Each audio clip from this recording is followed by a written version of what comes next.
Thank you. Doesn't seem all that long ago since I stood here before. I've got, this is a somewhat eclectic list, and we could have more, but here are four that I thought would be interesting, and probably most interesting. I think the first one. Again, I don't have slides. I think I probably should have had a slide here because it would have been the ballots that I want to start with would have been a bit clearer on a big slide than they are here. But so, if it all looks blurry, I'm sure we can clarify it for you at some point in some way. As it says, this is a short note. It looks at some aspects of our electoral system that we don't need a referendum to change, in which case you might say, well, why on earth are you talking about it then? But I think it rounds out what we see as electoral system change. The first is the ballot structure. And I remember when the Scottish Assembly adopted this for local elections. They adopted our electoral system for local elections. And as they would, they came over to talk to the parties here, and they came over to talk to academics here and get informed about it. And I did ask them about the ballot structure, and they said, ballot structure? And I said, well, it doesn't have to be done the way we do it. And they said, nobody mentioned that before. So that's a good place to start. And you've got a couple of ballots here, 3 ballots, I think, one of which needs no introduction because it's the one you see every time you go to vote, unless you haven't voted yet, in which case you haven't seen it. But I'm afraid we have some beautiful looking politicians here, but they just appear as black marks. And I noticed Fianna Fáil Ahern is a completely black mark. There's not even a... Anyway, that's a specimen. You've seen that before. And the key thing about that ballot is it's in alphabetical order. It used to be that's all you got, basically. Alphabetical order, name, and probably address. And then in the 60s, we added party to it, so that people would know the party of the person they were voting for. I'm sure they always did in those days. And then I think when Noel Dempsey was minister, he thought he'd help out voters a bit by giving them pictures of their candidate, just in case they weren't quite sure of the name, they could at least recognise the picture. He had a high opinion of voters. And in case you couldn't read Fianna Fáil, they'd show you the logo. So our ballot paper now looks like other people's ballot papers, the one in Tanzania and places like that for illiterate voters. Anyway, it looks much prettier. But the key point about that is it's just in alphabetical order, okay? And some people have complained that that's not fair. Some people change their name by deed poll to get at the top because there is the feeling that being high on the ballot is better than being low. It seems that some people actually vote by alphabetical order instead of how good they think the candidate is. And there's certainly evidence that within party that has a significant but small effect. And there's lots of evidence to suggest that it does help. Interestingly enough, in Scotland, where they've just adopted the system in local elections, alphabetical order makes a lot more difference. And that's because it's new and the candidates haven't managed to convince everybody of who they are yet, so people vote rather more by party, and therefore they vote rather more in alphabetical order by party. But anyway, that's the way we do it. The Supreme Court was asked to change it and said it wasn't for the Supreme Court to ponder the mind of the Irish voter, and if people want to vote by alphabetical order, they can. But anyway, that's the ballot, and in effect, we know it gives an advantage to people with particular sorts of names. There are other ways to do it. And the next picture is the Maltese ballot. Now that has no black marks on it and no sort of shadowy faces, but essentially alphabetical order is in there. But what really marks the Maltese ballot out is it has a sort of separate panel for each party. So if you're a mad keen Fine Gael voter, no longer do you have to look down the list looking for Fine Gael names and faces. That's easy enough in some constituencies, but if you're unfortunate enough to live in Wicklow at the last election with 24 candidates, that can be quite a major undertaking to sort through. And that's actually something to bear in mind later. So they're sorted by party. The voter can, if they wish, use that as an aid, or they can skip it and just vote for the candidates that they like best. Actually, in Malta, people vote almost entirely within party. Almost entirely, overwhelmingly so. But whether that's because of the ballot structure or because they just think one party is wonderful and the other is terrible, we don't really know unless we change it. I should declare all political scientists here have an interest. We cover it up a bit, but we actually want you to change the electoral system, please. Because then we can write learned articles about how it has an effect or doesn't have an effect. Michael covers that up very well, but really... So that's the Maltese ballot. And the key thing is it's organised by party. And we could organise our ballots by party tomorrow if we wanted to.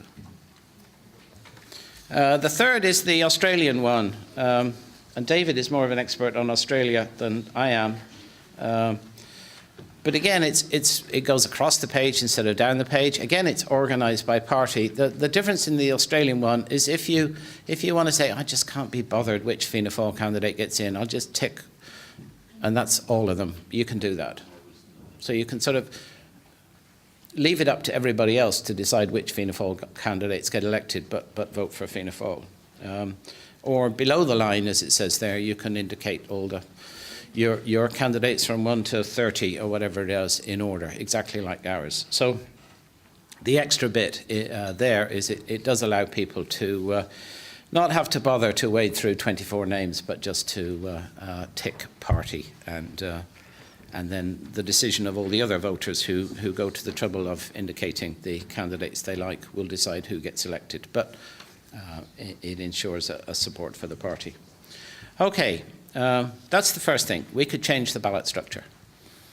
Would that be a good thing or not? It's probably tied in with some other aspects, but to the extent that we seem to get more and more candidates at each election now. Fianna Fáil complained in 1958 that already there were so many candidates that people had never heard of that it was actually made no sense to ask them to rank them. If we had much larger constituencies than we have at the moment. It said Wicklow had 24 candidates in a 5-seater. If we had a 10-seater, we could have 50 candidates. That's quite an undertaking to go through in order from 1 to 50, or even 1 to 3 to find the ones you like. So I would certainly argue if we had bigger constituencies, we ought to make our ballot a bit more voter-friendly. The second, counting rules.